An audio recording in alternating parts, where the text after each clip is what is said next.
Thank you, Craig.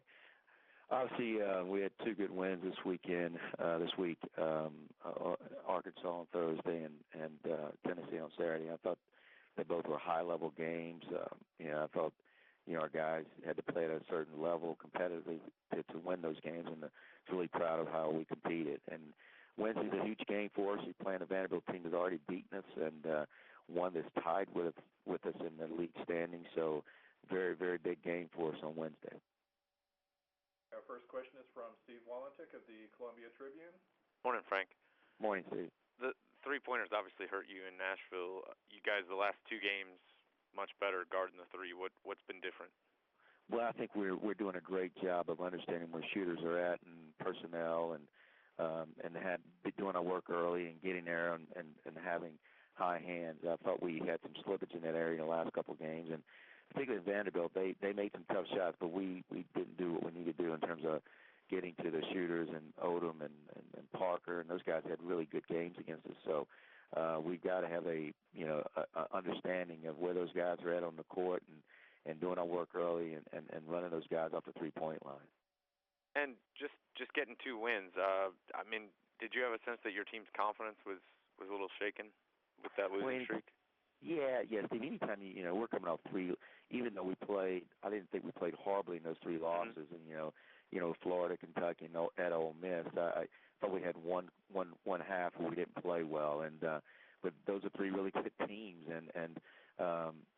but your confidence has to be shaken a little bit, and we needed to get a win. I thought Thursday you saw that a little bit, but our guys understood that was a huge game, and Arkansas did too. They came in here and they played great. It was a hard-fought game, and I was really pleased. Obviously, late game, we had two stops, and then we had Jabari made a nice play to make the winning basket. So it was I thought our guys were going into that game, but I was just so proud of how hard we played to get the win.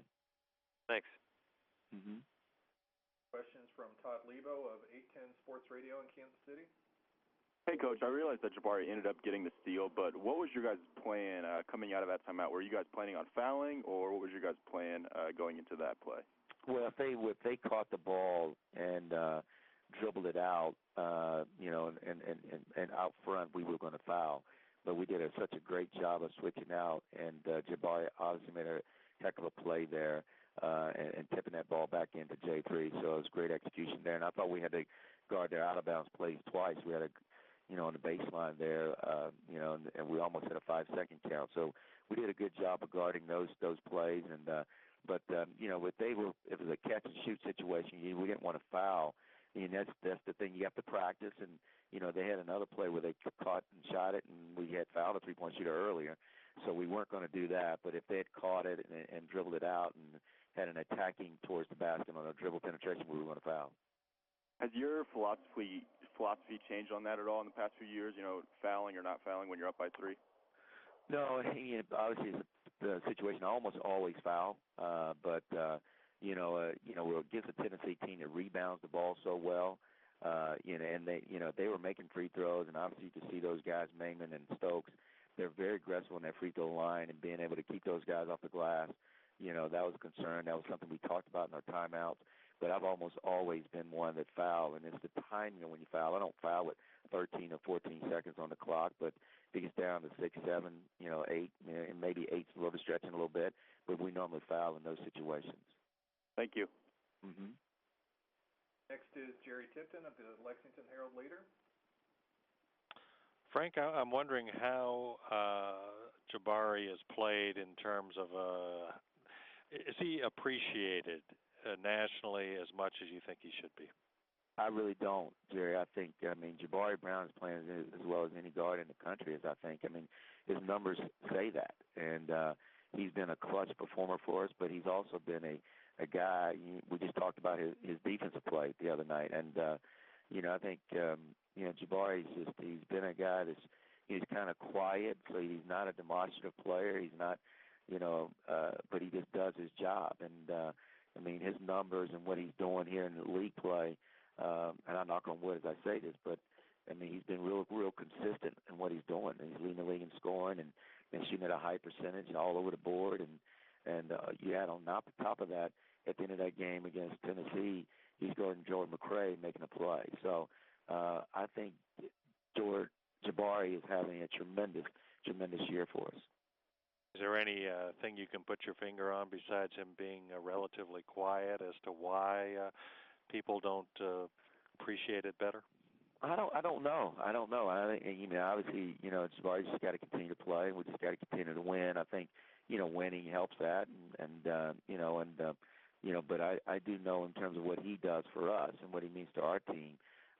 We just want him to keep doing it. I don't know if there's anything else that Jabari can do more than what he's already doing, or what we can do more than what we're already doing. I think the biggest thing is just continue to win basketball games. Thanks. Next question is from Dave Matter of the St. Louis Post-Dispatch. Hey Frank, some of the production you got out of some of your young Post players on Saturday, could you see that coming from those guys, or did it just kind of happen over the course of that game? We talked about the Arkansas game, Tennessee game being different than the Arkansas game, and that the Arkansas game, because it was the way Arkansas plays, was open court, and they were going to press us, and they were going to have to make drop-offs, and we were going to be able to, as guard oriented, because of the way they play you have to attack them off the bounce quite a bit. And then we said, Friday and all our preparation talked about our post players being more involved.